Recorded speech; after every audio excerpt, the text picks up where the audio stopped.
Welcome to the ARN Show. This is Paul Bromwell, and I am pleased to be joined by the living legend, the enforcer, ARN Anderson. ARN, how are you today? Hey, Paul. I am bittersweet today for obvious reasons.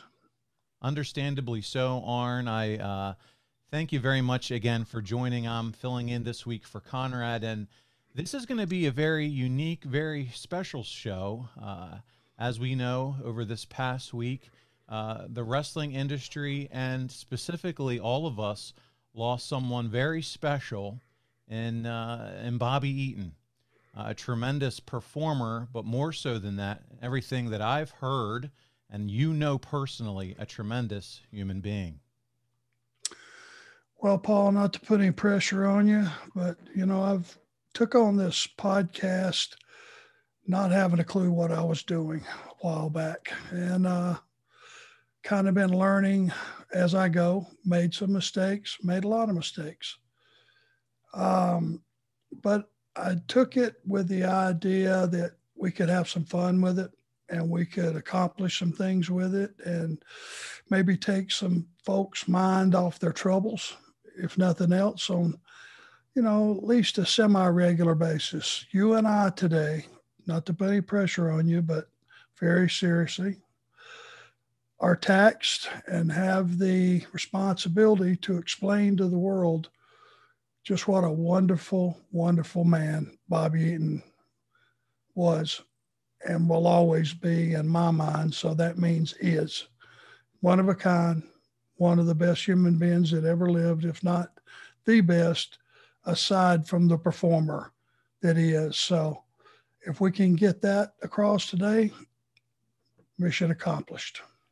Absolutely. There's a great responsibility on our shoulders to do that today. And ARN, there was no doubt in our minds, talking with Conrad, talking with you, this was the right call to make. Again, lots of fun going through 85 in the startup of your career. But when you're talking about a living legend that's been so impactful, this is the right call to make sure we're paying tribute to him. So we're going to start off from the beginning. And where I want to start is your thoughts around the team, the Midnight Express, and how that all started and where you first heard about the Midnight Express. So if it's okay with you, I'd like to start there and your first memories or your first recollection of the Midnight Express.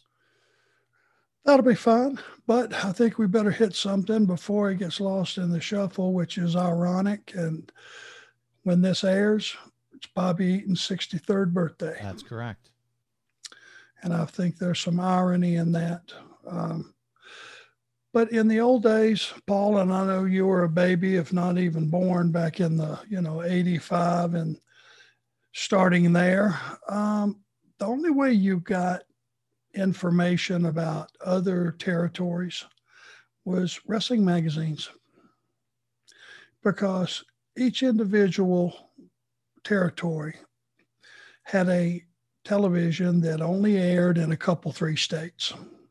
That's why it was called a territory.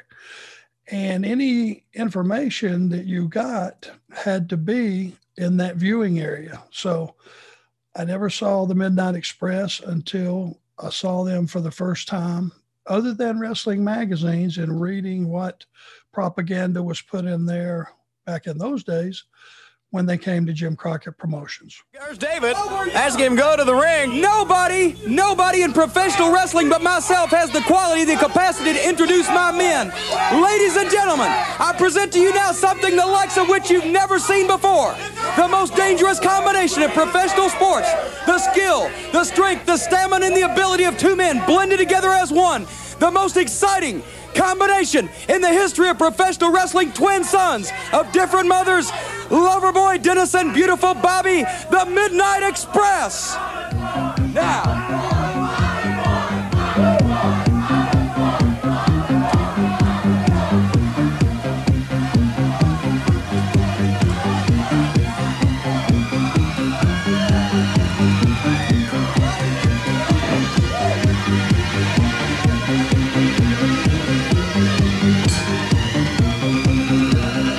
Well, there they are, the Midnight Express, and what an introduction Jim Cornette gave, David. He wanted you to come over, and he took the microphone, and this is going to be interesting. Jim Cornette, the manager of the Midnight Express, and that's the combination of the Midnight Express you see in the ring. Beautiful Bobby and Loverboy Dennis. And beautiful Bobby is in the ring right now. Let's see how he does. This is my really the first time I've seen them in action. I've heard a lot about them. You know, Jim Crockett Promotions, again, that's where I first became familiar with it. You mentioned as a baby, I was born in '77, and you mentioned this as this drops on the main feed, August 14th, 1958. So when this does drop on Saturday, he will have been 63 years old. But again, Midnight Express, Jim Crockett Promotions, that's where I recall him working with Dennis Condrey and Jim Cornette as well. So he starts wrestling there, working through the territories. When did you first meet the Midnight Express? What year is that? Do you remember? Yeah, it would be when I got to Jim Crockett, been 85 too. I did take from what I read in the wrestling magazines, and you had to know how to read between the lines, you know, in Pro Wrestling Illustrated. And they did a great job of explaining the wrestling business, but it was done in a behind the scenes context. They were already becoming megastars in a territory that Bill Watts liked the big guys. He was like the old WWF.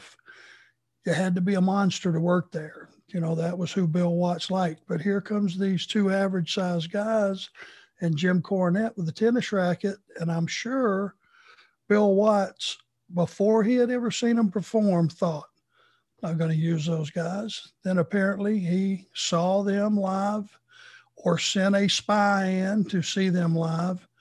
And he thought, my God, what an act these guys have got going on. So if they're flourishing in his territory, Mid-South, the world is going to be their oyster pretty quickly. They started, Bobby's career would start in NWA Mid-America in the late 70s, 76 to 80, then transitioning to Continental Wrestling Association in the early 80s from 80 to 83. Even spent a little bit of a brief time in Georgia Championship Wrestling, captured the National Television Championship shortly there as well. And then he would transition, worked a little bit in Mid-South Wrestling and World Class Championship Wrestling.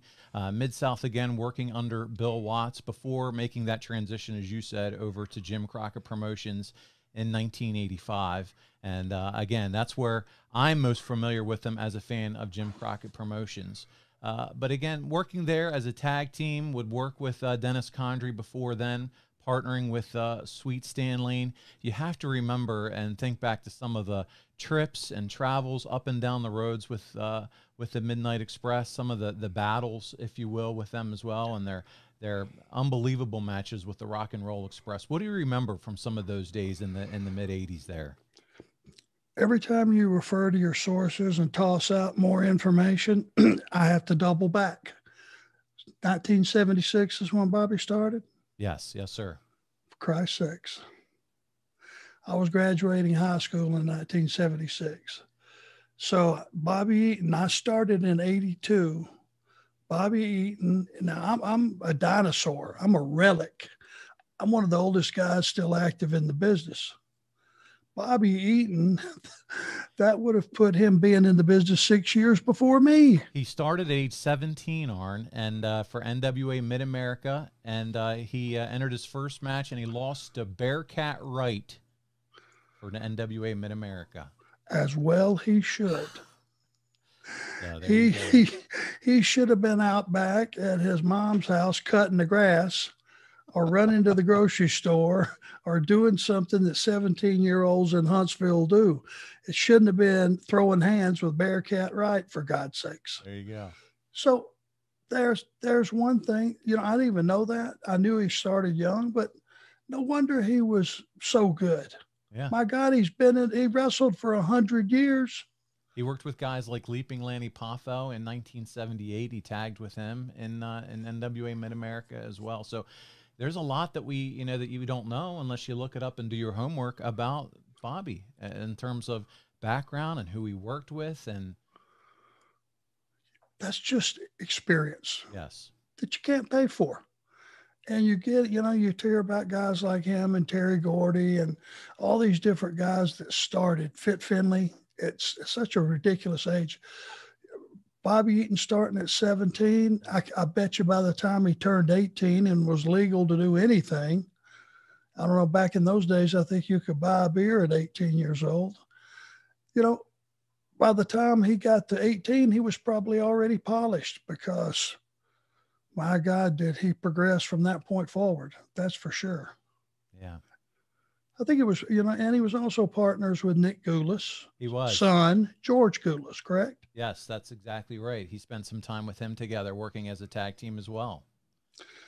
So, you know, once we got to Jim Crockett Promotions, I thought I had a pretty good grasp on the business and could assess talent and was starting to learn the business. You know, you go for a certain time when you first start in this business wrestling to where you're about half wrestler and about half fan. And I think that's a good thing because you want to look at what you're seeing and enjoy it as a fan. But when you see something that doesn't work, you got to step into your wrestler hat and go, okay, I know why that didn't work. And maybe I would put something like that there. So when the first time I saw them, I was in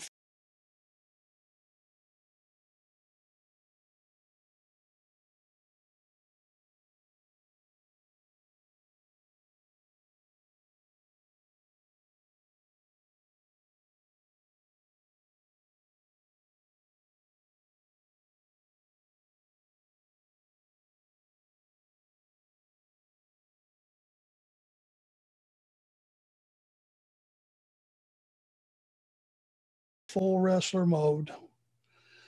And they just were so crafty. They used Jimmy so well. And all three were so different. You know, Dennis Condrey, he was a heel's heel. He would bring the audience into it. He would be a guy that, you know, when he was coming down the aisle, you didn't want to reach out and slap him on the back because you just didn't know what he was capable of. If he's going to slap back.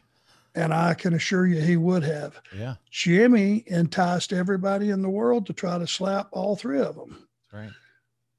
Nobody better at what he did. Which brings us to Bobby.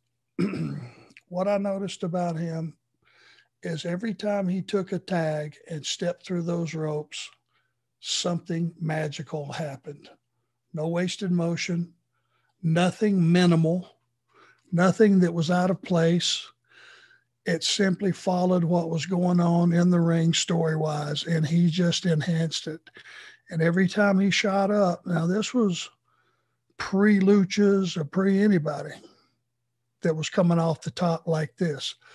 You know, you had Randy Savage dropping an elbow, but I dare say, and no disrespect to Randy, but if you tell the truth, Bobby Eaton's knee off the top rope or his Alabama jam or his elbow were as good as anybody in the history of the business. If you don't believe me, go back and look at it. Watch it with a naked eye, with no preconceived notions in your head. Just look at the quality. Best punch I ever saw. Incredible. And just the thought process that he had to go in and do his part at getting a match over made what Dennis did that much better, made Jimmy's job very, very easy. And those guys just clicked right away. And from day one, they were something special. They have lasted the test of time.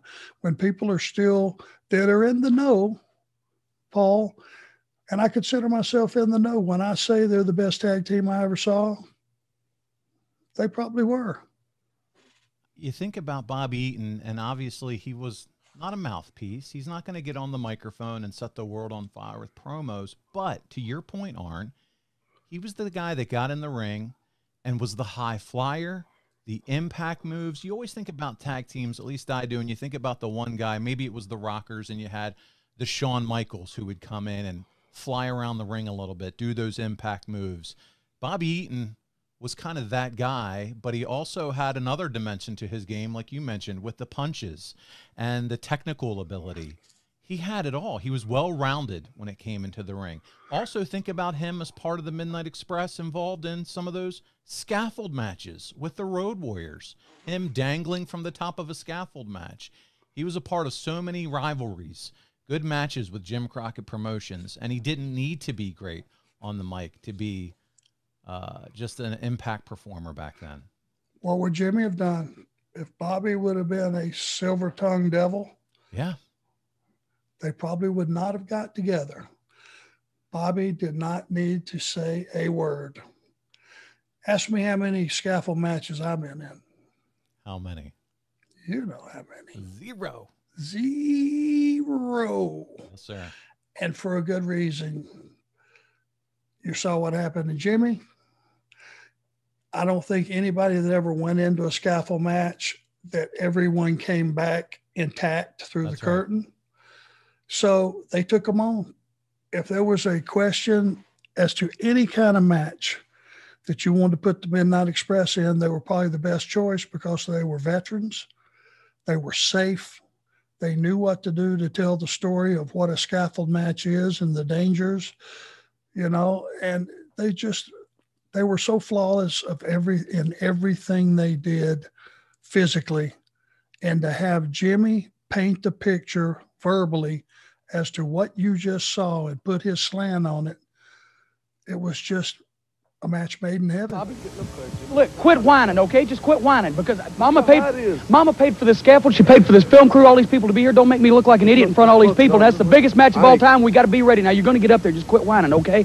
Dennis, look out here. Now the camera's over here. Okay, tell me when you're ready. Okay.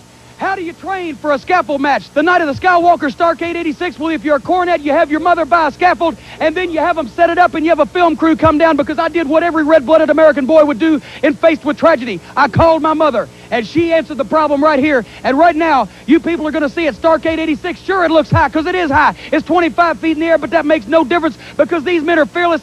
Now get up there, and I want you to work out some strategy, work out some, right now, Bob, climb, Bobby, Bobby. Come on, for me. Climb the scaffold. Climb the scaffold. Don't worry about it. Climb the scaffold. And they knew it. And I could tell when they went to the ring, they enjoyed being together. They enjoyed going out and doing their story. And let me tell you, them and the Rock and Roll Express, just like I said, the Midnight Express are the best team I've ever seen. That's probably the best tag match I've ever seen. I've seen some damn good ones, been in some pretty damn good ones. But those guys, once they got that thing cooking, and at about the 30-minute mark, when they had Ricky Morton crawling around that ring begging for help, brother, you were a borderline riot situation. And I don't care what town you were in, what day of the week it was, they could elicit more emotion. I wish I could take every young guy in this business, and I'd like to sit in on this and watch front row myself and have those guys watch that match live today and just watch the crowd and watch what they pulled out of them, the emotion they pulled out of them. Everything from grandmothers trying to come over the rail to kill Jimmy, guys throwing expensive beers, full expensive beers all over Jimmy because he was getting such heat on the floor and in the ring. My God, when Ricky Morton crawled over to that bottom rope because he couldn't get to Robert, and he stuck his hand out and said, "Somebody help me," brother, kids started coming over the rail because it wasn't perceived as what a puss. Those three guys, with one with a weapon, being that tennis racket, had about killed him. He was on his last leg, and that audience did not think he was going to make that tag. How long has it been since you've been in a live show or sitting in a living room where you actually thought, this guy may not be able, he may not tag. This may be over without him tagging, which in today's world is absolutely unheard of. Right. Takes masters to do that. And one of those masters was Bobby Eaton, because a key element is having that guy, that baby face that they want so badly to tag, to almost get there. Not once, not twice, 3, 4 times, maybe 5 times, and get dragged back. And that's your drama. And that's where Bobby Eaton came in, painting that drama, letting the guy get almost there, almost there. Oh, he's a 1.5 feet away. Bobby would light him up with one of those punches, flat back him, whip him right back in the heel corner, and damn, they had to start all over again. I can see it. I can picture it right now. He was just so good at everything. He did not have a flaw in that ring. Arn, talk a little bit about how also it felt like the Midnight Express did not miss a beat, and I guess Bobby's impact of that when the move is made from Condrey to Stan Lane. Dennis decided, for whatever his reasoning was, he decided he did not want to be part of that group anymore. Went off the radar. They brought in Stan. Now, it immediately took a different look. Stan was a handsome guy, had like a karate style to him, more smooth, more polished than Dennis. He wasn't the thug that Dennis Condrey was. All the girls loved him, which gave you a little bit of a different dichotomy, because you got the girls cheering for Stan. You got them booing Bobby and booing Cornette, and this is all within one group. Now, I think they became something different because of that, but they stayed in a position because Stan, you know, did have such a great athletic look and had brought that different style to it. It was fun to watch because it was oil and water. It wasn't Bobby and Dennis blending. It was those guys almost clashing, but it still worked. And they picked right up with the tag team moves. They had the move sets that were down pat and, yep, and worked and flowed together. So it was almost still interchangeable in terms of the tag team wrestling, the chain moves that still worked.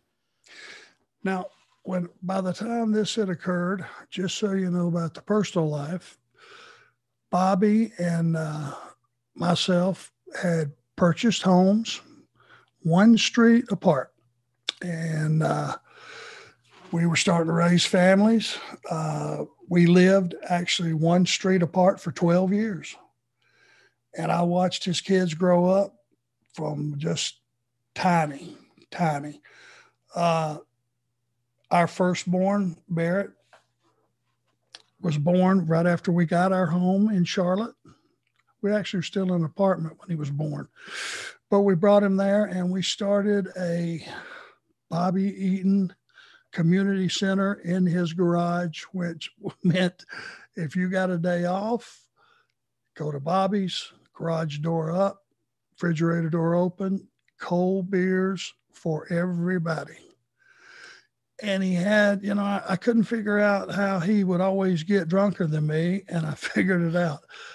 I caught him pulling those little bitty tiny liquor bottles of tequila out of his pecker pouch and snipping around the corner and killing those things up. So he had a shot going out in the garage. Now, this is not a nightclub, but it was to us. He had some music playing out there. I don't even remember who it was, but man, we had some great times. And over those 12 years, we hooked up many a ride, going to many a town. And I just started to figure out, because as I got close to his family, with Donna, who, God bless her, passed away not very long ago. But I learned that, you know, the kids, and Bobby was so great with my son when he came over and all the other kids in the neighborhood. You know, maybe this is a good place to even put this, but Bobby had some quirks. One of those quirks were he had a bag, which was his, we called it a work bag. It had wrestling gear and toiletries and knee pads and boots and tights and all that good stuff. But Bobby had a super unleaded bag. It was a ski bag that was probably, let me see, about 4 feet long and about 2.5 feet wide, and it would hold a room full of furniture, probably.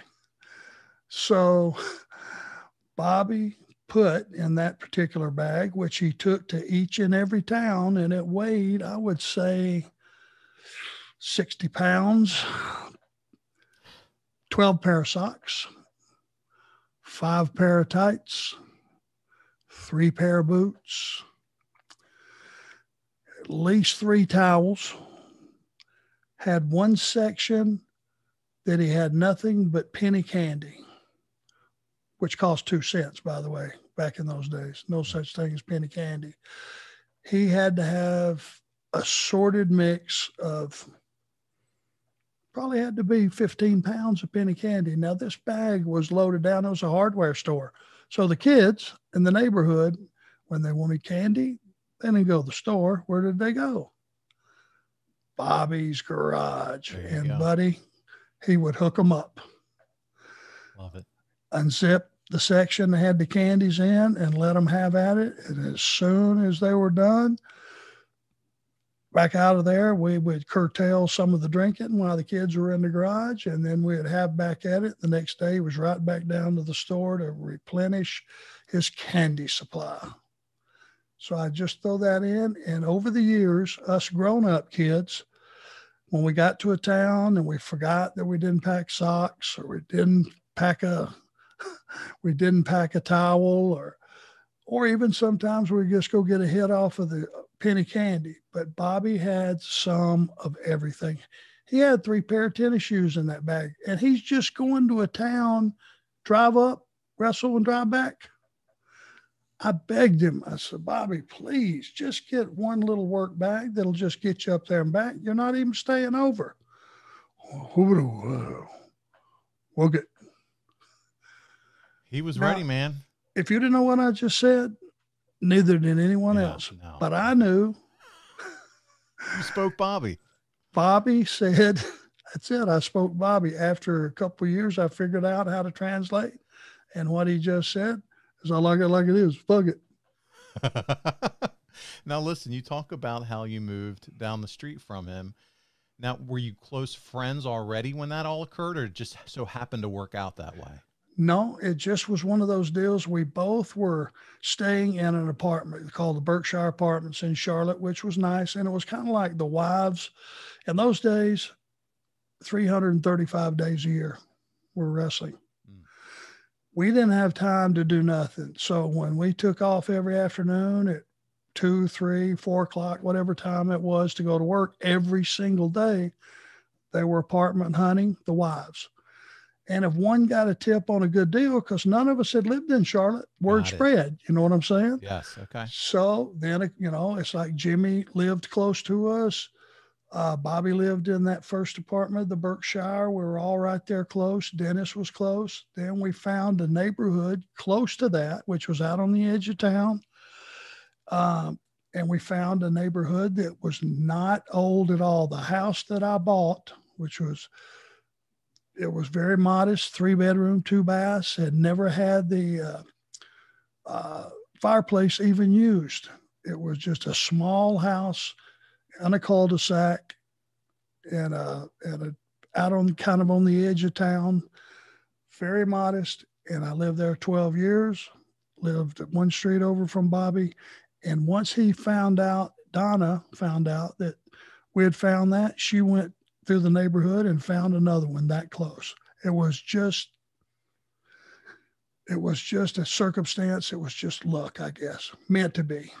Okay. So, and because I love to ask the questions that really we can talk wrestling all day, but I love to learn about the person and relationships and how it all came together. So at that point, was he like, well, come on over, Lundy's, we'd love to have you for dinner. Like, how does the connection then continue to get closer where you're down in his garage eating penny candy and hanging out and having beers? Well, yes, since there was no days off, it would be like, some of those trips, even though they're few and far between, it's like, okay, we would go to Rock Hill, 20 minutes, 25 minutes down the road. So if you were on early, let's just say it was summertime and you were on first, second, third match, whatever the case may be, you were allowed to leave when you were done. So if you were out of there by 8 o'clock, you were home by 8:20. It wasn't even dark yet. So that was a day. If we were done, we could meet over at Bobby's and have some beers. You know what I'm saying? Sure. Sometimes on Sunday, you would have a matinee show. Afternoon, the night was clear. Still wasn't an off day by any stretch, but you did it in the afternoon. After that show was over, head over to Bobby's. And it was just a relaxing place. His neighbors became our neighbors, and our neighbors became his neighbors. We had one of the greatest neighborhoods, especially those 2 street areas. You know, there are people that are still our friends today that live there. And it made for a really good feeling to go on the road and know that you had people that were going to be there that could help keep an eye on your wife, your children, keep an eye on the house, because we weren't going to be back till 2 or 3 in the morning. And that, you know, those kind of friends are few and far between. No, that's a very valid point. You figure, you know, as kind of overseers of the house, you guys aren't home a lot. So you want to make sure too that they're safe and you have people around that you can kind of count on. So that's a good point.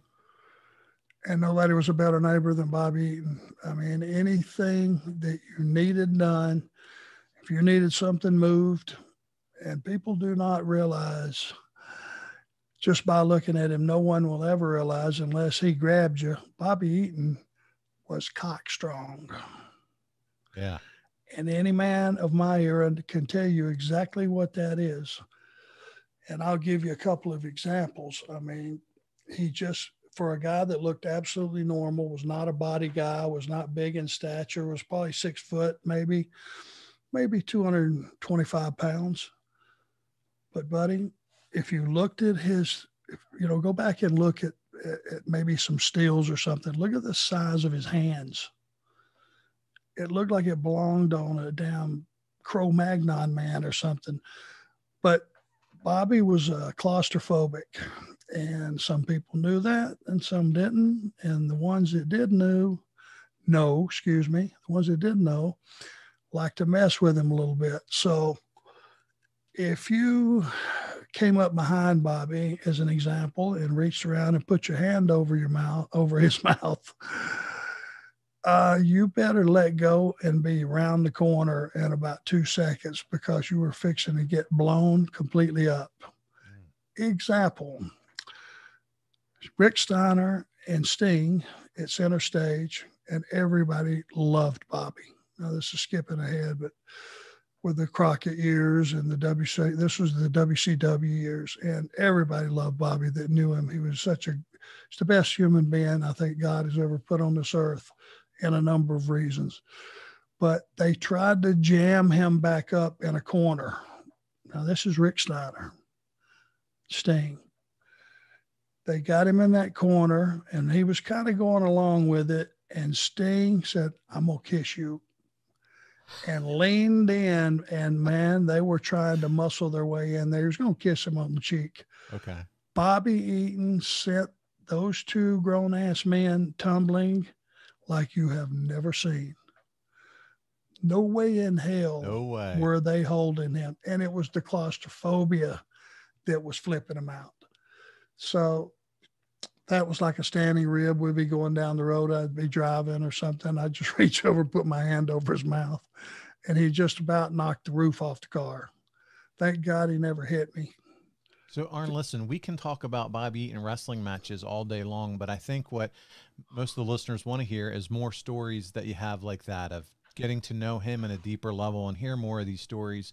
When you guys would visit, maybe hanging out in the garage, traveling around, what are some other things that maybe you would talk about? You had families that were similar age. Did you have a lot of things in common? Did Bobby like sports? Did he like other things? Would you guys have, you know, what would you talk about? Was it always wrestling? Would you talk about what was going on? Was he happy with what he was doing, where he was on the card, working in tag teams? What was some of the other stuff that you guys would share and talk with each other about maybe? You know, that's a funny thing. We didn't talk much wrestling. Okay. We really didn't, because we were in different matches, obviously. And, you know, I would always watch his match, and I think he always watched ours, especially if we were traveling together and he wasn't going to get out of there, or me get out of there before him. But when we were traveling together, it was, about 10 out of 10 times we would, ice down a few cold beers, and we would figure out some music that we liked, and we'd go down the road, and it would be just some random something he would bring up. And it wasn't about anything that had happened that day, or it would be more like, what do you think about this? And it would kind of come off the cuff, and we'll be like, oh, hey, just wondering, what do you think about, what do I think about who, what? And he would say it again, and he would say pretty clearly, which I wonder now if it was a work. He'd go, don't be a smart ass. Okay, Bob. It was just one of those things. And I tell you what he loved more than anything. He was a sports fan. Okay. But it wouldn't be like he would come in the locker room and say, hey, did you guys see this or that? Or did you hear about this happen or anything? He would sit down and watch it.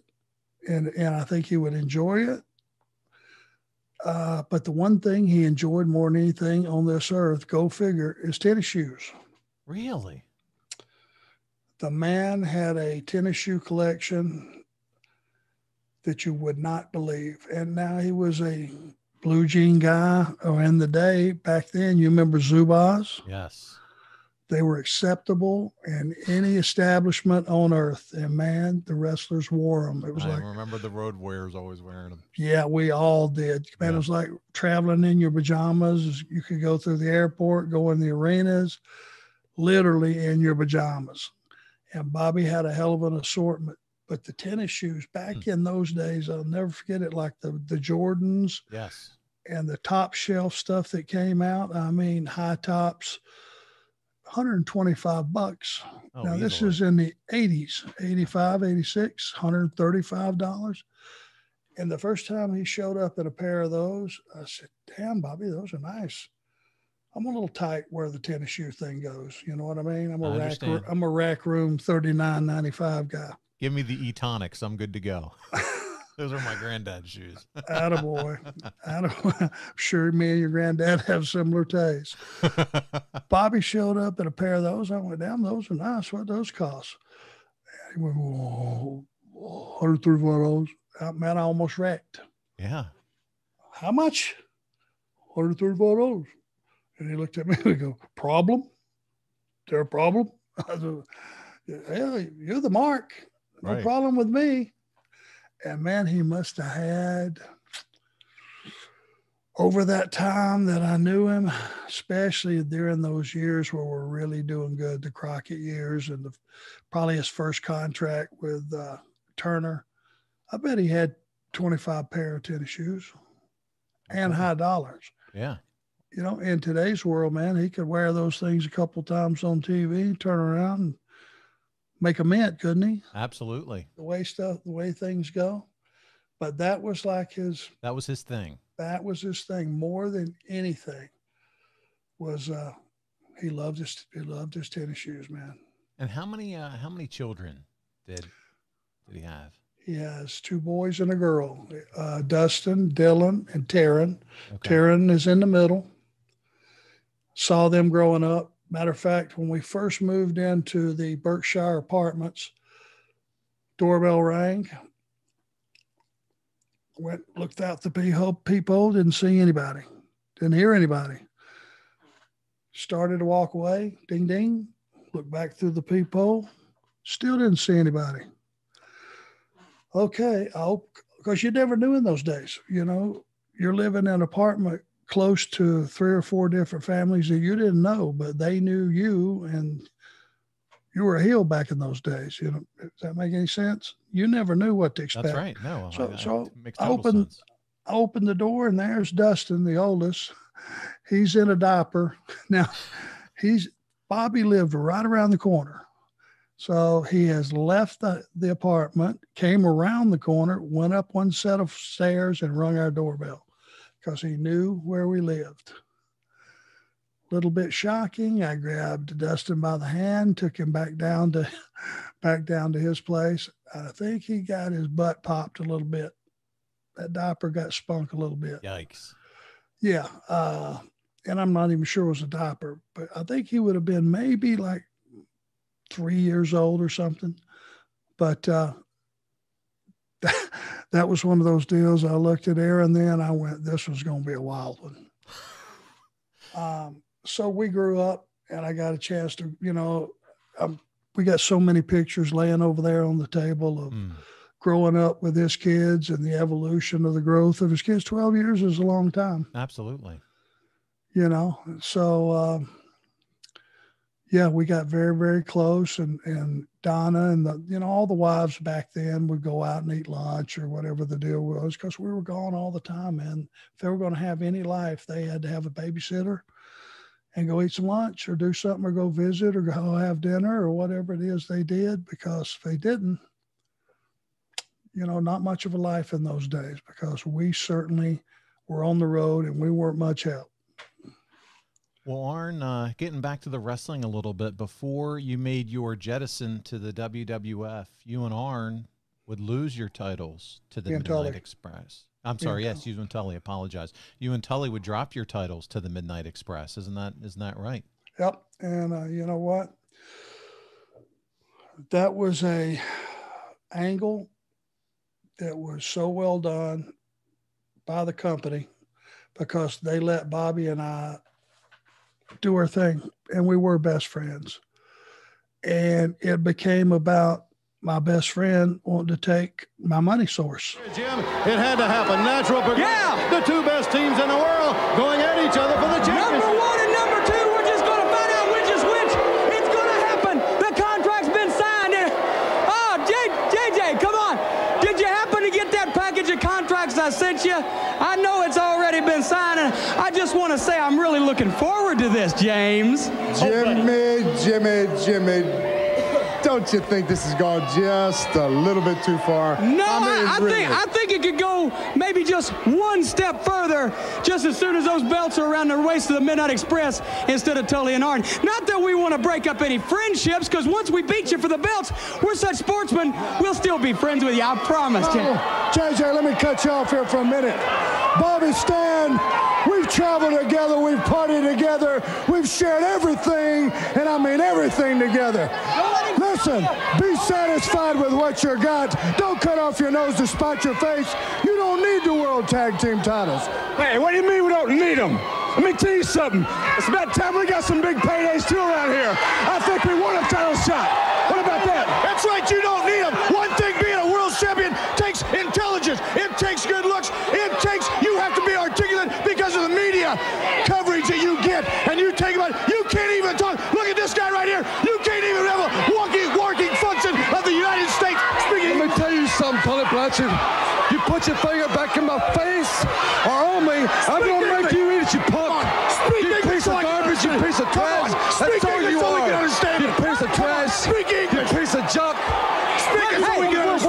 You better watch yourself. And let me just tell you something, JJ. We beat everybody else except you. But it's hard to beat somebody when you ain't never had a match with them. You just remember that, friend.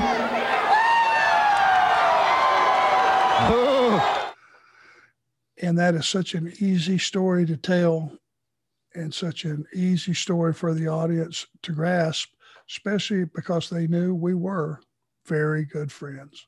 We were best friends. And that angle, when we popped it and we set it up for the first go around as far as matches, business took off. And business had been down a little bit at that point, and business took off.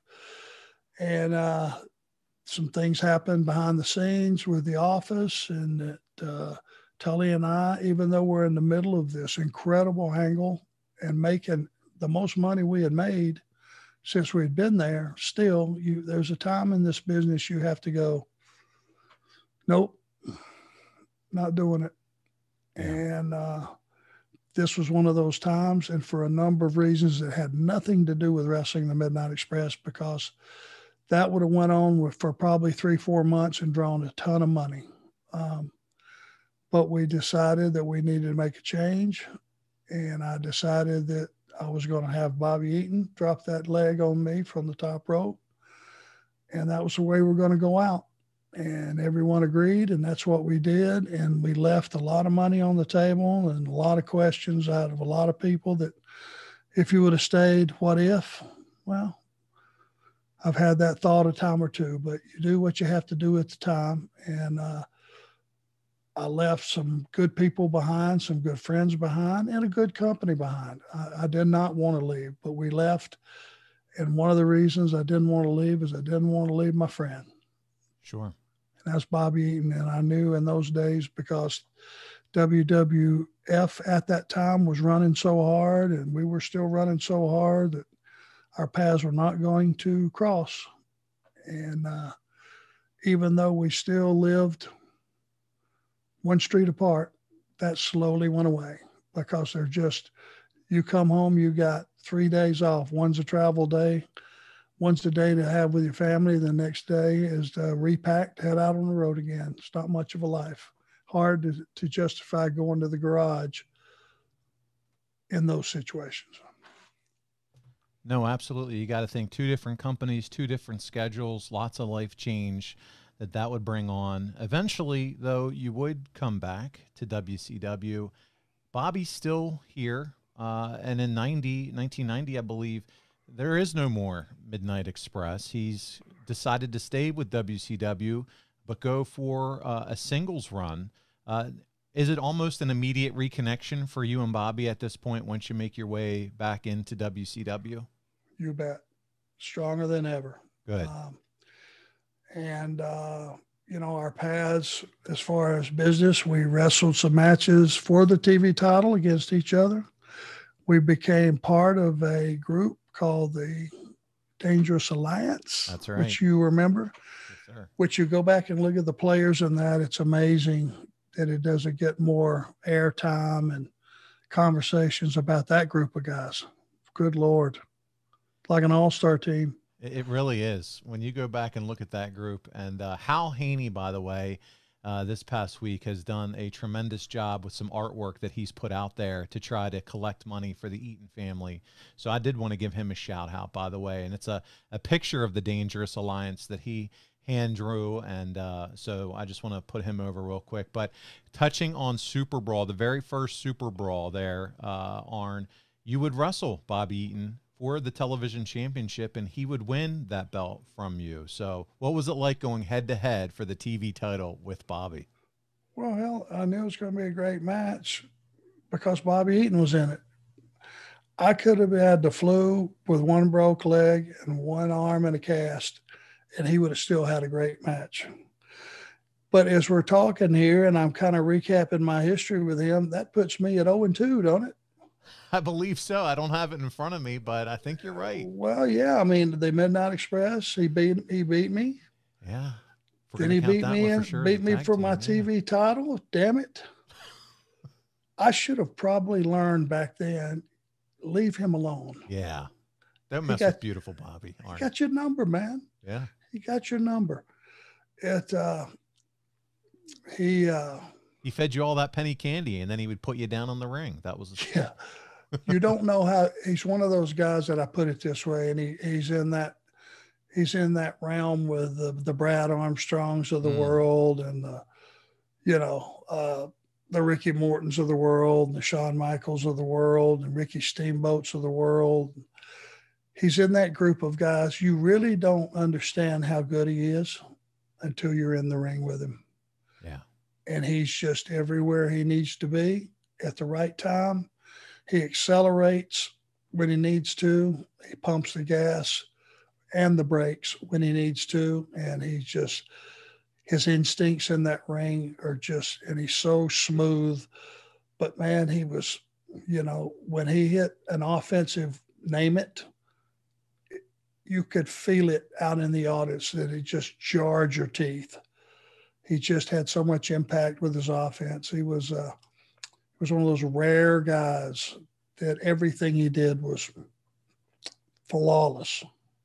Arn, listen to this match lineup in 1991 for Bobby Eaton.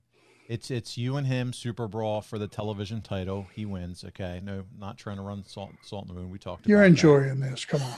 Then he gets to face Ric Flair, world heavyweight champion, at the Clash of the Champions 15 in a 2 out of 3 falls match. Eaton would pin Flair in the first fall, but ultimately he lost to Flair 2 falls to 1. So that's a big time match, 2 out of 3 against the world champ. Hell yes. Then he would lose his TV championship to newcomer, stunning Steve Austin, who leveraged his manager in Eaton's tights to get the pinfall victory. So there you go. Arn, Ric Flair 2 out of 3, and then losing the TV title to eventually Stone Cold Steve Austin, but it's stunning Steve Austin here in 91. Oh, that guy will never get over. What the hell? Yeah, who's he? Stunning who? Yeah. Pretty good lineup. And you know what? In each and every match, Bobby Eaton was at least as good as anybody in the match, if not the best guy in the match. Just ask Steve Austin about Bobby Eaton now, and he'll give you an earful about what he thought about him as a man and as a wrestler. Yeah, and you know what? You just said it, as a man. And, you know,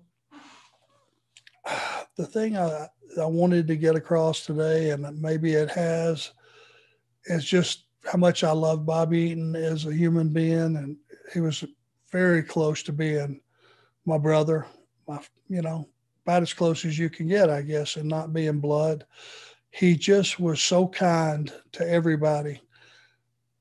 If you saw a homeless person on the side of the road, you better be prepared to stop, or Bobby was going to be pissed, because he was going to empty his wallet out for whoever it was. And that's the kind of guy he was.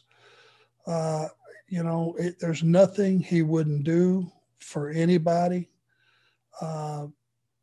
I don't have enough adjectives to truly cover just what a kind man he was. And very few people in this business, because it tends to make you a little jaded. You're tired from travel a lot of times, and you're probably not as nice to people as you should be.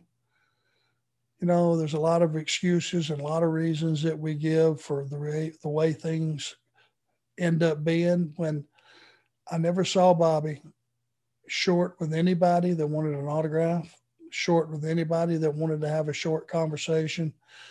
And if they had kids, he was on one knee, patting them on the head and talking to them and finding candy. Mm. And they just don't make people like Bobby.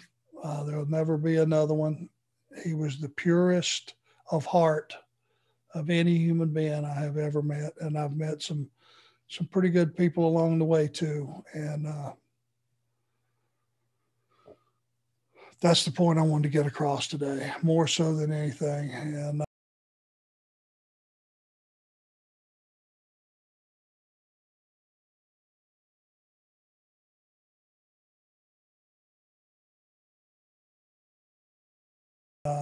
the career that he had, you can ask anybody that came from that era, who was the best, or if not, who was one of the top 3 or top 2 that you ever saw or were in the ring with. And Bobby Eaton's name will always come up, and universally.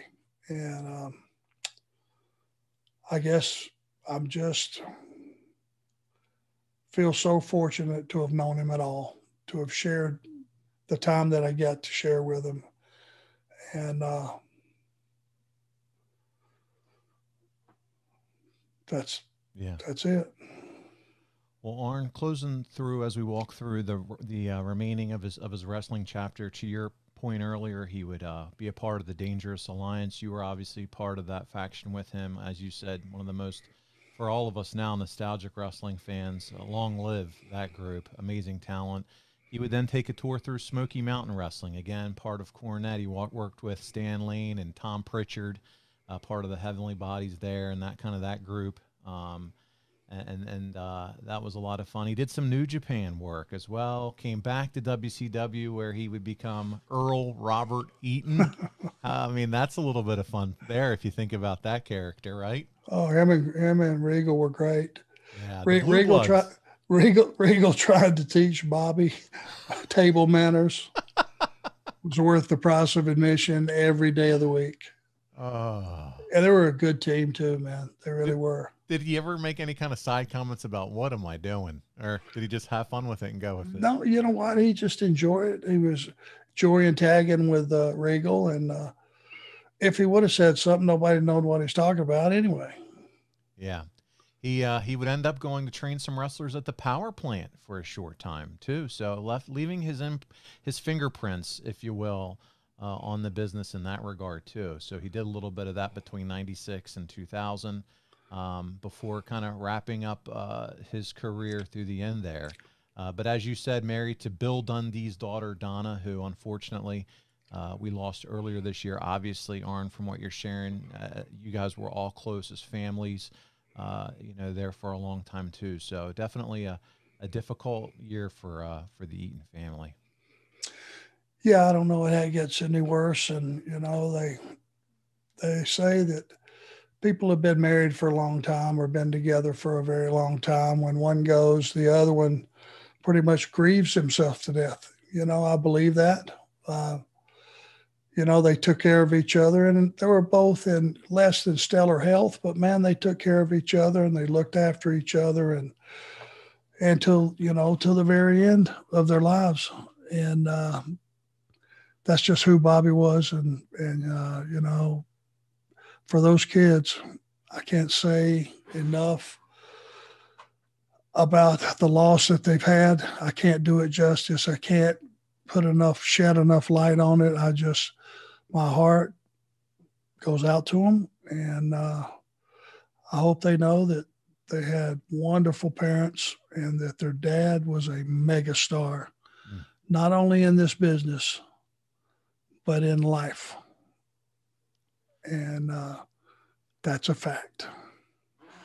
Well, Arn, thank you so much for opening your heart and sharing with all of us, not only from some fun stories from the road, but also some personal stories of the life of Bobby Eaton and what he's meant to you, not only you, but your family, and the impact that he's made. In closing, as we wrap this up, is there anything else that you can think of or might want to share with the listeners of the ARN Show about Bobby as we begin to wind down this episode? Well, I stumbled through this one. This one is just one that I knew I was not going to do a stellar job with, but I hope to God everyone just understands. And probably most people have had other sources and have followed our business and talked to different people. They all knew before we did this. I just wanted to pay tribute to Bobby Eaton, my friend. God bless him, and God bless his family. Thank you for listening to this edition of the ARN Show, and may Bobby Eaton rest in peace.